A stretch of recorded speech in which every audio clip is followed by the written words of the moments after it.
रही प्र युक्त अर्थना प्र माने प्रकृष्ट भाव अर्थना भितर रही उद्देश्य प्रकृष्ट भाव उद्देश्य को सफल करने जो कथा आम चिंता करूँ कार्य परिणत करूँ वास्तविक भाव तारी भितर ही आम प्रार्थना लुचि रही। तो परम दयाल पाखे प्रार्थनार आउ गोटे दिग रही से जे आम मानकर आदर्श श्री ठाकुर अनुगामी भक्त माने सत्संगी माने ठाकुर को निजर आदर्श मानिक चलती।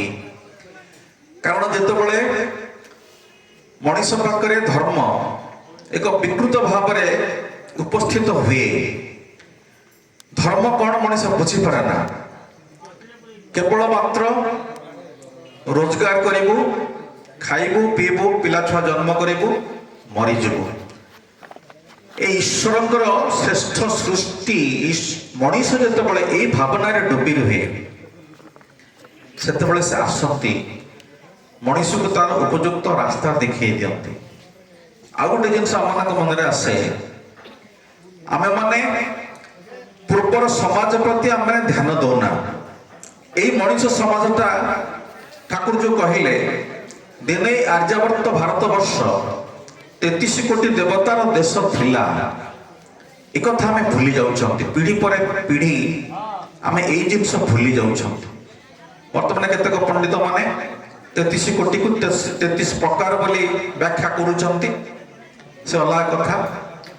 ठाकुर को कहते भारत वर्ष देवभूमि भारत एठी दिने 33 कोटी देवता वास करुथिले एवं 33 कोटी थिला तांकर लोक संख्या भारतर से समय एवं प्रतिटी मनुष्य देवचरित्र अधिकारी थिले से एक देवभूमि कहा जाए एवं 33 कोटी से देवचरित्र संपन्न मनुष्य ए भारतवर्ष थिले एवं ता धीरे धीरे आम मानकर जो ईश्वर दत्त चिंता स्वतंत्र इच्छा तार अपव्यवहार करी करी मनीष आज एभली अवस्था पहुंची जो पशु सहित तुलना करा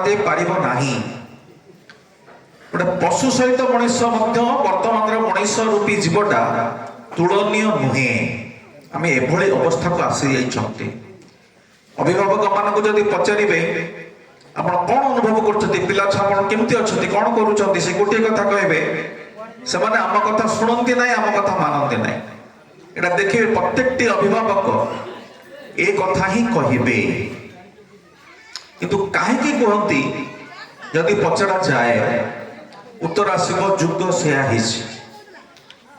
किंतु अत्यंत विचित्र कथा आम सामने जो सारा विश्वर श्रेष्ठ परिवार बसुँच आम पंचम पीढ़ी पर्यंत देखुंट अविकल भाव श्री श्री ठाकुर भावधारा अविकृत भाव परवर्ती पीढ़ी संचारित हो चली यहाँ हूँ युग गोटे विस्मय एभली गोटे अवस्था जो बापा माँ माने युग या कही छाड़ी दौरान सेठी किंतु परम दयाल आसिले युग पुरुषोत्तम भाव युगर जो आवश्यकता तार कायदा कौशल बतईदेले एवं निजे वैष्णव शास्त्र जो कथा अच्छी आपनी आचरी धर्म जीवे शिखाए से शिखईदेले को भली भाव संसार करने हुए विवाह करने हुए संतान सृष्टि करने हुए तार एक शतकड़ा 100 पूर्ण परिवार को देखई दे गले श्री ठाकुर एवं परवर्ती पर्यायर आम मैंने आचार्यों माध्यम ठाकुर से भावधारा को आम मैंने ग्रहण कर चली निर्देश चली सत्संगी मान एक निरा परिचय सत्संगी माने एक स्वतंत्र राज्यर अधिवासी से राज्यर कौन बाउंडरी वाल नहीं से राज्य संपूर्ण भाव भिन्न कारण एठी आसला परे सत्संग आसला परे ଠାକୁରଙ୍କର ଜୀବନ ଚଳଣି ପରବର୍ତ୍ତୀ ଆଚାର୍ଯ୍ୟଗଣଙ୍କର ଯୋଉ ନିର୍ଦ୍ଦେଶ ଏକୁ ସବୁ ଦେଖିଲା ପରେ ଆମମାନେ ଅନୁଭବ କଲୁ ପ୍ରକୃତ ପକ୍ଷରେ ଯୋଉ ଜୀବନ ନେଇ ଆମେ ଚାଲିଥିଲୁ ତାହା ବାସ୍ତବ ଜୀବନ ନୁହେଁ, ତାହା ଏକ ପଶୁର ଜୀବନ। ଏ ଯୋଉ କଥା କହୁଥିଲି, ଖାଇଲୁ ପିଲୁ ରୋଜଗାର କଲୁ, ଖାଇଲୁ ପିଲୁ ପିଲା ଛୁଆ ଜନ୍ମ କଲୁ, ମରିଗଲୁ। ଠାକୁର କହିଲେ ଏଇଟା ହଉଛି ପଶୁର ଜୀବନ। ଠାକୁରଙ୍କୁ ପାଇଲା ପରେ ଆମେ ବୁଝିଲୁ କିଭଳି ଭାବରେ ପ୍ରଥମେ ମଣିଷ ହବା ପାଇଁ ହୁଏ। ଠାକୁର କହିଲେ ଆମେ ଚାହିଁ ତୁମେ ମାନୁଷ ହ, ପୁଣି କହୁଛନ୍ତି ତୁମେ ଦେବତା ହ, ତୁମେ ଈଶ୍ୱର ହ, ତୁମେ ଏକ ଏକ ଆମେ ହୋଇ ଉଠ। ଠାକୁର ଏହା କେବଳ କହି ନାହାନ୍ତି, ଅନେକ ଅମଣିଷକୁ ଠାକୁର ମଣିଷ କରିଦେଇଛନ୍ତି, ପରବର୍ତ୍ତୀ ପର୍ଯ୍ୟାୟରେ ଦେବତାରେ ରୂପାନ୍ତରିତ କରିଦେଇଛନ୍ତି। ଠାକୁରଙ୍କର ଜୀବନ ଏଭଳି ଜୀବନ ଆଦର୍ଶ ଯଦି ଆମେ ଦେଖୁ, ଅମଣିଷ ମଣିଷ ହେଉଛନ୍ତି ଯୋଉ ହାତରେ ମଣିଷର ରକ୍ତ ହୋଲି ଦିନେ ମଣିଷ ଖେଳୁଥିଲା, ସେଇ ହାତରେ ଆନନ୍ଦ ବଜାରରେ ପ୍ରସାଦ ବିତରଣ କରିବା ସେଭଳି ବ୍ୟକ୍ତି ମଧ୍ୟ ଆମେ ଦେଖି ନାହାନ୍ତି, ଯଦିଓ ଶୁଣିଛନ୍ତି। ଠାକୁରଙ୍କର ଏଇ ଅଦ୍ଭୁତ ପରିକଳ୍ପନା ଯାହା ଦେଖିକିରି ବହୁ ବଡ ମନୀଷୀ ମାନେ ସ୍ୱୀକାର କରିଛନ୍ତି। ସତ୍ସଙ୍ଗ ହଉଛି ଏଭଳି ଗୋଟେ ପ୍ଲାଟଫର୍ମ ଯୋଉଠି ପ୍ରକୃତ ପକ୍ଷରେ ମଣିଷ ତିଆରି ହୁଅନ୍ତି, ପାରସ୍ପରିକତା ବଜାୟ ରହେ। ଆଜି ସତ୍ସଙ୍ଗ ଅତ୍ୟନ୍ତ ବ୍ୟାପକ ଭାବରେ ଅନ୍ୟ ଦେଶ ବିଦେଶରେ ମାଡ଼ି ଚାଲିଛି। ତାର ମୂଳ ଜିନିଷ ହଉଛି ଶ୍ରୀ ଠାକୁର ଏଭଳି ଏକ ଘଡ଼ିସନ୍ଧି ମୁହୂର୍ତ୍ତରେ ଆସିଛନ୍ତି ଯେତେବେଳେ ମଣିଷ ବଞ୍ଚିବା ପାଇଁ ଚିତ୍କାର କରି ଚାଲିଛି, କିନ୍ତୁ ଯୋଉ ବିଧାନ ଦେଇଛନ୍ତି ସେଗୁଡିକ ଯଦି ଆମେ ନ ମାନୁ ତାହେଲେ ବାସ୍ତବିକ ଭାବରେ ଆମଠାରୁ ଆତ୍ମଘାତୀ କେହି ନାହାନ୍ତି। ଏମନ୍ତ ନାବ ଥାଉ କୂଳେ ଯେବା ନତରେ ଭବ ଜଳେ, ସେଜନ ହୀନ ମୂଢ଼ମତି ତାହାକୁ ବୋଲି ଆତ୍ମଘାତୀ। କିନ୍ତୁ ଏଇ ଭିତର ଦେଇ ଆମେ ମାନେ ଏଭଳି କିଛି ଅଭ୍ୟସ୍ତ ସଂସ୍କାରରେ ବୁଡ଼ି ରହିଛୁ, ଯୋଉ ଅଭ୍ୟସ୍ତ ସଂସ୍କାରର ଅନ୍ତରାଳରେ ଆମମାନଙ୍କର ମଙ୍ଗଳ ଲୁଚି ରହିଛି ବୋଲି ଠାକୁର କହିଲେ। ଧର୍ମ ନାଁରେ ଗୁଡ଼ିଏ ଅଭ୍ୟସ୍ତ ସଂସ୍କାର ଆମେ ସୃଷ୍ଟି କରିଛନ୍ତି ଏବଂ ତାକୁ ନେଇ ଆମେ ମାନେ ମତ୍ତ ରହିଛନ୍ତି, ଯାହା ଫଳରେ ପ୍ରକୃତ ଧର୍ମ କଣ ତାହା ଆମେ ଜାଣୁନା। ସେ ଠାକୁର କହୁଛନ୍ତି ପୁରୁଷୋତ୍ତମଙ୍କର ସଂସ୍କାର ଛଡା ବାକି ସବୁ ବନ୍ଧନ। ସେ ଯୋଉ ସଂସ୍କାର ଦେଇଛନ୍ତି, ସଂସ୍କାର କଲେ ଏହା ବୁଝାଯିବ ଯୋଉ ପ୍ରକ୍ରିୟା ଭିତର ଦେଇ ଆମେ ମାନେ ଶୁଦ୍ଧ ହଉ, ଆମେ ମାନେ ଆମମାନଙ୍କର ପ୍ରାରମ୍ଭିକ ଅବସ୍ଥାକୁ ଫେରି ପାରୁ, ତାହା ହଉଛି ସଂସ୍କାର। ଏହା ହଉଛି ଗୋଟେ ଶୁଦ୍ଧିକରଣ ପ୍ରକ୍ରିୟା ଏବଂ ସେଇ ସଂସ୍କାର ଭିତରେ ବହିଃନିଷ୍କ୍ରମଣ ସଂସ୍କାର ହଉଛି ଗୋଟେ ସଂସ୍କାର। ଏହି ସମୟରେ ପିଲାଟି ଯେତେବେଳେ ମାତୃଗର୍ଭରେ ଥିଲା, ଭିନ୍ନ ପରିବେଶରେ ଥିଲା, ତାପରେ ସେ ଜନ୍ମ ଲାଭ କଲା ଏକ ଭିନ୍ନ ପରିବେଶରେ। ଉଭୟ ମା ଏବଂ ଶିଶୁ ବାହାର ଦୁନିଆ ସହିତ ନିଜକୁ ସାମିଲ କରି ଚଳିବା ପାଇଁ ଯୋଉ ଟିକକ ସମୟ ନିଅନ୍ତି, ସେଥିପାଇଁ 21 ଦିନ ଲାଗେ। କାରଣ ମା ମଧ୍ୟ ଅନେକ ତାର ରକ୍ତ ରସ କ୍ଷୟ କରିଛି ସନ୍ତାନକୁ ସୃଷ୍ଟି କରିବା ପାଇଁ, ଜନ୍ମ ଦେବା ପାଇଁ। ପିଲାଟି ମଧ୍ୟ ଭିନ୍ନ ଏକ ପରିବେଶରେ ବଞ୍ଚିଥିଲା, ତାପରେ ସେ ଜନ୍ମ ହେଲା ଆଉ ଗୋଟେ ପରିବେଶରେ, ନିଜେ ନିଶ୍ୱାସ ପ୍ରଶ୍ୱାସ ନେବା ଆରମ୍ଭ କଲା, ନିଜେ ମାର କ୍ଷୀର ଖାଇବା ଆରମ୍ଭ କଲା ଏବଂ ତାକୁ ଏଇ ପରିବେଶ ସହିତ ସମ୍ପୂର୍ଣ୍ଣ ଭାବରେ ଅଭ୍ୟସ୍ତ କରିବା ପାଇଁ 21 ଦିନ ସମୟ ଲାଗେ ବୋଲି ଆର୍ଯ୍ୟ ଋଷିମାନେ ଜାଣିଛନ୍ତି। ତେଣୁ ତାକୁ କୁହାଯାଏ ବହିଃନିଷ୍କ୍ରମଣ ଦିବସ। ଆଜି ଦିବସଟା ହଉଛି ବହିଃନିଷ୍କ୍ରମଣ ଦିବସ ଏବଂ ନାମକରଣ ସଂସ୍କାର। ବାହାରକୁ ଆସିପାରିବା, ଆଜିଠାରୁ ପିଲାଟି ବାହାରକୁ ଆସିପାରିବ, ସୂତିକା ଗୃହରୁ ବାହାରକୁ ଆସିପାରିବ ଏବଂ ତାର ନାମକରଣ ସଂସ୍କାର। ଆଚାର୍ଯ୍ୟଦେବ ତାର ନାମକରଣ କରିଛନ୍ତି ଶିବାନୀ। ତେବେ ଘର ଲୋକଙ୍କ ଦ୍ୱାରା କେତେ ଦୂର ଆଦୃତ ହବ ସେଟା ଅଲଗା କଥା। ଆମେ ମାନେ ବର୍ତ୍ତମାନ ନାମକରଣ ପ୍ରକ୍ରିୟାକୁ ବଦଳାଇ ଦେଇଛନ୍ତି। ସେ ଯାହା ହଉ ବୁଝିବା ପାଇଁ ହବ, ଏ ଯେ କନ୍ୟା ସନ୍ତାନଟି ଜନ୍ମ ହେଇଛି, ସୌଭାଗ୍ୟରେ ଥିଲେ କନ୍ୟା ସନ୍ତାନ ଜନ୍ମ ହୁଏ, ଭାଗ୍ୟରେ ଥିଲେ ପୁତ୍ର ସନ୍ତାନ, ସୌଭାଗ୍ୟରେ ଥିଲେ କନ୍ୟା ସନ୍ତାନ। ଏବଂ କନ୍ୟାଟିକୁ ପ୍ରକୃତରେ ଈଶ୍ୱରଙ୍କ ଉଦ୍ଦେଶ୍ୟରେ ଅନୁପ୍ରେରିତ କରିବା ପାଇଁ ଯୋଉ ଅନୁଶାସନ ଦରକାର ତାହା ଆମେ ଶିଖୁ ସତ୍ସଙ୍ଗରୁ। ଶ୍ରୀ ଠାକୁରଙ୍କର ଦିବ୍ୟ ପରିବାରରୁ କନ୍ୟାଟି ଜନ୍ମର ଉଦ୍ଦେଶ୍ୟ କ'ଣ?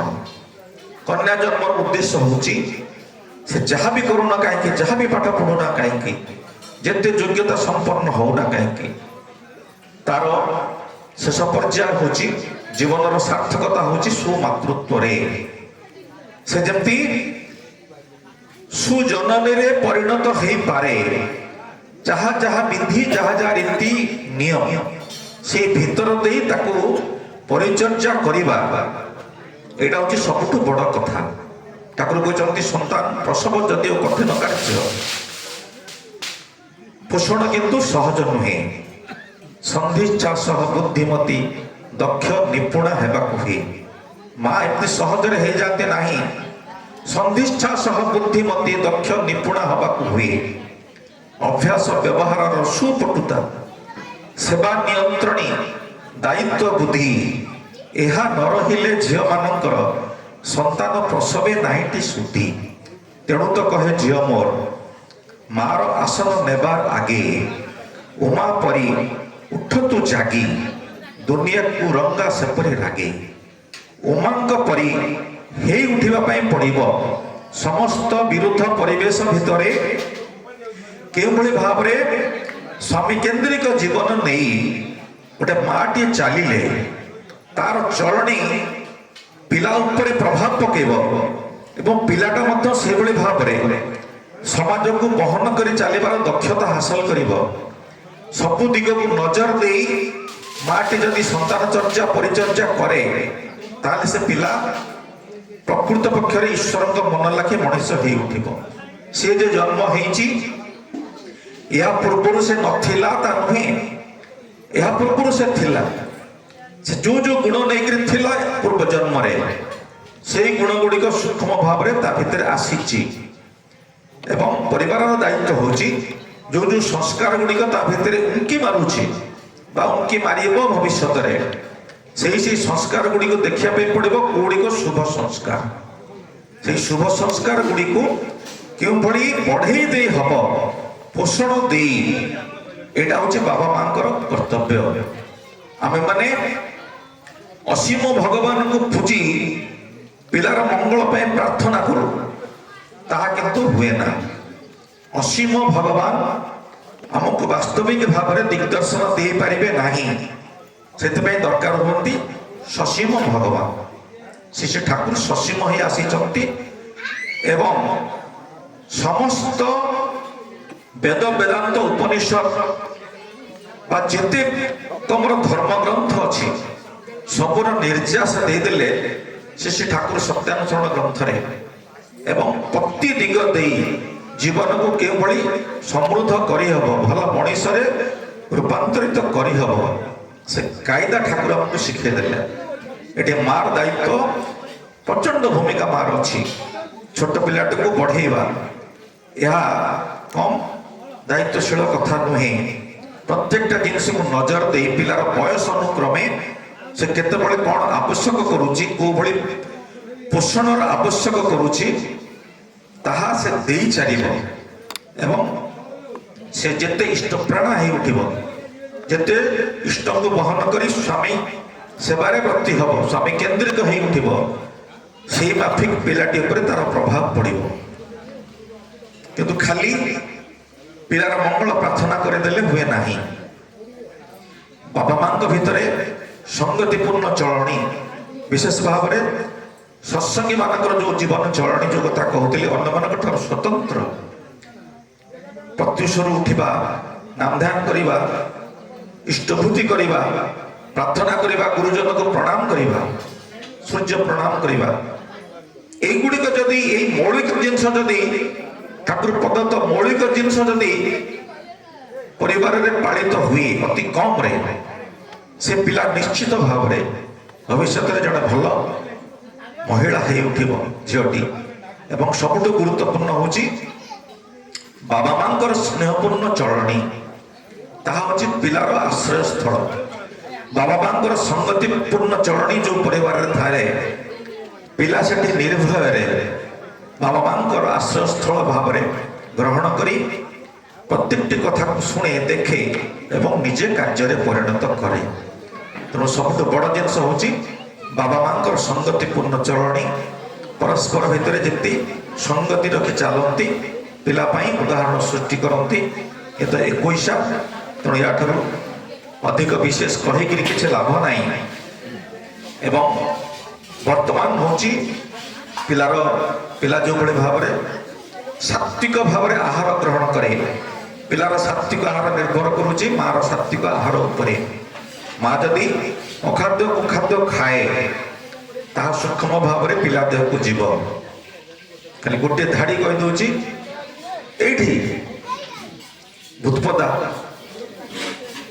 ଦୀକ୍ଷା ଦଉଥିଲୁ ଆମେ, ସେଇଠି ଆସି ମାଟିଏ ବୁଢ଼ୀ ମାଟିଏ ଅଧା ବୁଢ଼ୀ ମାଟି ଆସିକି ଝିଅଟାକୁ ନେଇକି ପହଞ୍ଚିଲା। ତା ହାତରେ ତା କୋଳରେ 2 ବର୍ଷର ପିଲାଟିଏ। କହିଲା ବାବା ଦେଖନ୍ତୁ ଆ ଦେହରେ କ'ଣ ହେଇଛି। ତା ଦେହ ସାରା ଖାଲି ଶୂନ୍ୟ ଫଟକା ଭର୍ତ୍ତି। ହସିଲି, ମୁଁ କହିଲି କେତେ ଶୁଖୁଆ ଖାଇଛୁ? ମୁଣ୍ଡ ତଳକୁ କଲା। ତା ମା କହିଲା ଆଜ୍ଞା କୁହନ୍ତୁନି, ବିନା ଶୁଖୁଆରେ ସେ ତାର ଭାତ ରୁଚେନି। ମୁଁ କହିଲି ତାରି ଫଳ ପିଲା ଭିତରେ। ତେଣୁ ମୋର ନିବେଦନ, ମା ଯେଉଁଭଳି ଏଭଳି ଖାଦ୍ୟ ଖାଏ ଯାହା ପିଲା ପାଇଁ ଅମୃତ ତୁଲ୍ୟ ହେଇ ଉଠିବ, ଏହା ହେଉଛି ପ୍ରାରମ୍ଭିକ ଅବସ୍ଥାରେ ତା ପାଇଁ ଶିଶୁ ଠାକୁରଙ୍କର ଆଶୀର୍ବାଦ। ନିଜର ମନକୁ ସ୍ଥିର କରିବ। ପିଲାକୁ କ୍ଷୀରପାନ କରାଇଲା ବେଳେ ମା ସାତ୍ଵିକ ଭାବରେ ଇଷ୍ଟକେନ୍ଦ୍ରିକ ହେଇ ନାମଜପ କରି ପିଲାକୁ କ୍ଷୀର ଖୁଆଇବ। ତା ଭିତରେ କୌଣସି ପ୍ରକାର ଯେଉଁଭଳି ବିକ୍ଷେପ ସୃଷ୍ଟି ନ ହୁଏ। ଯଦି କୌଣସି ବିକ୍ଷେପ ସୃଷ୍ଟି ହୁଏ, କ୍ରୋଧରେ ପିଲାକୁ କ୍ଷୀର ଦିଏ, ପିଲା ହଜମ କରିପାରିବ ନାହିଁ। ଅନେକ ଭାବନ୍ତି କ'ଣ ପାଇଁ ହେଲା ମୁଁ ଜାଣିନି, କିନ୍ତୁ ମାର ମନସ୍ତତ୍ଵ ବହୁଳ ଭାବରେ ପିଲାର ଶାରୀରିକ ମାନସିକ ଅବସ୍ଥାକୁ ପରିଚାଳିତ କରେ। ତେଣୁ ସ୍ଥିର ମସ୍ତିଷ୍କ ହେଇ ସୁନ୍ଦର ଭାବରେ ଈଶ୍ୱରଙ୍କ ଆଶୀର୍ବାଦ ବୋଲି ଗ୍ରହଣ କରି ସନ୍ତାନକୁ ସେଇଭଳି ଭାବରେ ସେ କ୍ଷୀରପାନ କରାଇବ ଏବଂ ସବୁ ଦିଗ ଦେଇ ତାକୁ ସୁସ୍ଥ ସୁନ୍ଦର କରି ତୋଳିବ। ଏହି ନିବେଦନ ରଖେ। ଜୟ ଗୁରୁ।